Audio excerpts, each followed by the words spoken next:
Welcome into another edition of This Is a Shoot.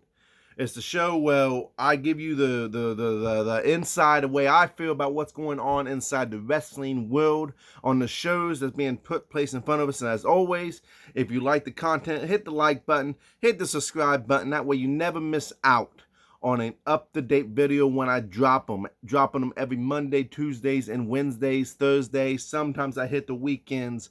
It all matters on what I can get my hands on and feel the time to make the video on and give you guys some decent videos, things like that.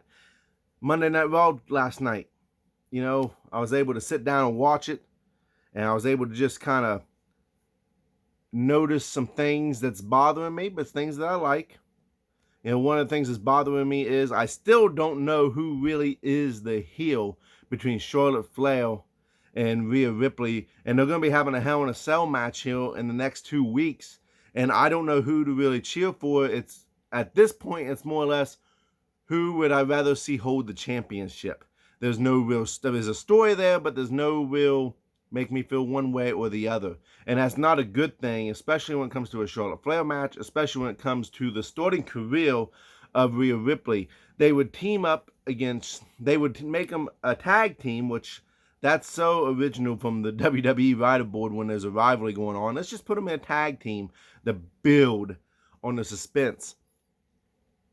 They put them against Nikki Cross, an opponent that Nikki Cross chooses. Nikki Cross would then choose Asuka to be her tag team partner. And I gotta admit, I like the tag team forming between Asuka and Nikki Cross. Asuka's kind of like that perfect catalyst for Nikki Cross's wild streak, or the character which she portrays. Because honestly, I don't feel like Nikki Cross's entrance music really comes across and matches her personality. And what I mean is, it's just like, I just can't get into Nikki Cross's character. She's just high energetic, Energizer Bunny type of feel. And the music to me just doesn't match that high energetic feel, especially when she's bouncing off the ropes. I don't feel like she has, I don't know, maybe it's just me. I just don't feel like maybe she's developed the way that I wish she would. She still feels like the same old Nikki Cross when she first debuted on the main roster. The fact that, and with all the releases that's been coming through WWE here lately, she's one of the names I'm actually surprised still has a job, because she hasn't been used for so long. And when she does get used, it's never in a meaningful feud or anything like that. And if she does get a shot at the Raw Women's Championship, which is by the way it looks, that's kind of the way they're pushing her to be kind of like that wild card. And I can't see Nikki Cross holding the Raw Women's Championship. Not the way they're using her, not the way her character portrays. Maybe, I could be wrong. Maybe she'll grow on me the more I watch her, but she's been in the industry for 3-4 years now. And as far as on the main roster is what I'm saying. Maybe 3 to be more accurate. And I just can't feel the character. Maybe I'm wrong. Let me know what you guys think of Nikki Cross in the comments down below. I also want to point out that they're building up this match again with Drew McIntyre and Bobby Lashley. It's the same story, different episode of Raw. And I knew the stipulation was coming. I just had that gut feeling that this would be Drew McIntyre's last attempt to win back the gold. I'm starting to feel like it's time to see Drew McIntyre win the championship back, just so we can get him out of constantly challenging for the title. And there's nothing against Drew. Drew McIntyre's character is phenomenal. The fans are behind him. But I feel like the more he's in the title picture, especially when he's losing has lost from WrestleMania to WrestleMania Backlash. And when, he lost to Miz and he won it back. Well, no, he didn't win it back. Bobby Lashley would win it, but he was in the title picture all the way back to Elimination Chamber, where he was chasing the title. And I can see it more and more, myself included. It's time to put somebody else in that position. They got Kofi Kingston, which I love the backstage interaction between MVP and Kofi Kingston, where MVP is sneakily like a ninja trying to get inside the mind of Kofi Kingston. To get him to turn on Drew McIntyre. And you know what? A heel Kofi Kingston, I'm kind of looking forward to it. I kind of want to see it, if that's the direction they want to go.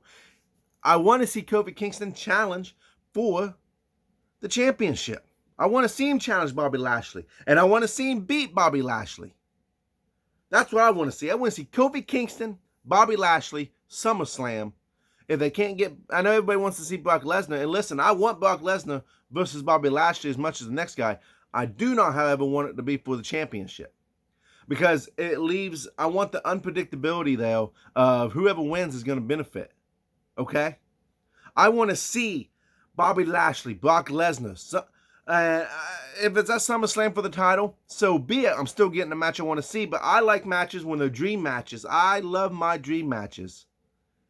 When there's no title on the line, it's just this person versus this person. Who's the better man? Think of Hulk Hogan versus The Rock at WrestleMania 18. It was a dream match. Now, majority of the fans want Austin versus Hulk Hogan, which my boy Weezy wasn't born yet, but I imagine that's what he wants too. Say hi to the people, Weez. Say hi to him. He don't know what to think of me right now. I see some disappointment in his eyes. That all being said, this match at Hell in a Cell between Bobby Lashley and Drew McIntyre, it's going to be fire. It's going to be a good match. That's without a doubt. Now, they would have Kofi Kingston, who started the night off in a Battle Royale match, tag team Battle Royale, who would go on to face AJ Styles and almost a Hell in a Cell for the tag team gold. Excuse me. They did a nice story play with Rkbro, Matt Riddle getting eliminated early in the match, and then coming in to save Randy Orton from Trouble in Paradise from Kofi Kingston. The teams that were still represented at that time was The New Day, which was Kofi Kingston, Rkbro, which was Randy Orton, and then both members of the Viking Raiders. WWE made the right call. Eventually, it's going to be Rkbro versus AJ Styles and Omos, I feel. As the direction of going in. You've heard a heel on This Is a Shoot. They did a nice play. Matt Riddle comes back in the ring, saves Randy Orton, which causes Orton to throw Kofi Kingston out, and then the Raiders will eliminate Randy Orton. It's a nice play. It's a nice storytelling. Viking Raiders, former Raw tag team champions, going against AJ Styles and Omos, and now you got some guys with some size to them. Now I want to see how Omos can handle wrestling guys on the same size. He should not go in there and manhandle the Viking Raiders, whether it's Eric or Ivar. No way should he go in there and manhandle them. Absolutely no way. Not the way he's been manhandling the smaller competition, such Ezekiel Woods or Kofi Kingston or Elias and Jackson Riker when they was a tag team. No way should that happen. We'll see what happens. I'm really interested in this story. I'm really interested to see the way they push it. Do I think the Viking Raiders win? Right now, absolutely not. Could it happen? Yeah, it could happen. They're a believable tag team. That could beat AJ Styles and Omos. The likelihood of it happening, probably not going to happen, at least not in Hell in a Cell. Hell in a Cell is going to be, to me, a safe haven. Hell in a Cell is going to be a safe place where you may see one title change. And if a title is going to change hands, it's probably going to be Charlotte Flair winning the Raw Women's Championship from Rhea Ripley. That's probably the most likely scenario. That's probably the most likely championship to change hands at Hell in a Cell. Sheamus is going to hold on to his title. Broken nose and all. But that match that they had for the main event, Kofi Kingston versus Matt Riddle, or Riddle, they still call him now. Solid, great match. Randy Orton will come out later on in the match, and I love the little key thing that they're doing, and they're finding different ways. It's so stupid, but it's funny. It's like Randy Orton doesn't know what he's doing in this tag team. He just knows he wants to be with Matt. He keeps teaming up with Matt Riddle. But to see the match, and Matt Riddle didn't listen to Randy Orton when Randy Orton said, finish him now, after hitting the DDT off the ropes like Randy Orton does. Orton was telling him, finish it now, finish him now, finish him now. And Riddle was like, no, just 1 second, bro. I'm gonna show off. I'm gonna be Riddle. I'm gonna show you what I'm all about.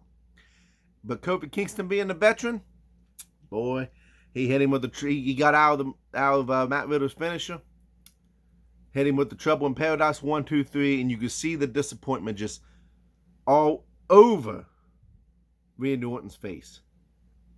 Randy Orton does not get enough credit. Maybe more so now than he has in the past.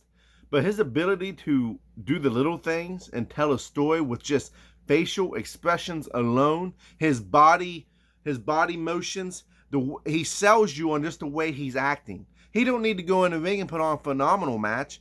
He just needs to go in there and be Randy Orton. He does the little things. He sells you on what he's feeling at that moment based on body motions, based on his demeanor, things like that. That's what makes a difference when it comes to wrestling. That's what sells the story. Raw overall was not a bad show. I don't know how to feel about Alexa Bliss and Shayna Baszler.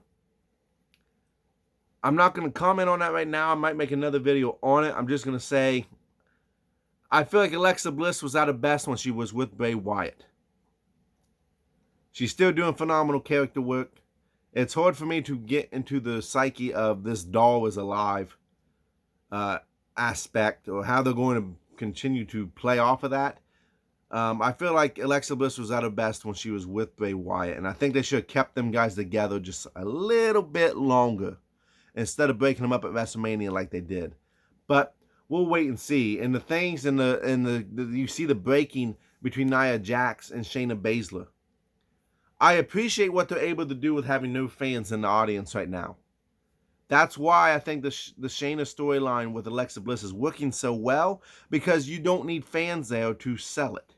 Now, once fans come back, I'm going to be very interested to see how they handle this Alexa Bliss type of character. What are they going to do? I'm interested to see when Bray Wyatt comes back if he's not going to seek revenge on Alexa Bliss, which I think should happen. But time will tell on that. I'm very interested in to see the storylines, because Raw has been getting better at these storylines. But as far as last night, Monday Night Raw was actually a really good show. It kept me entertained. It kept my attention. Some storylines lost my attention, but other storylines had me sold. Just like any show should be.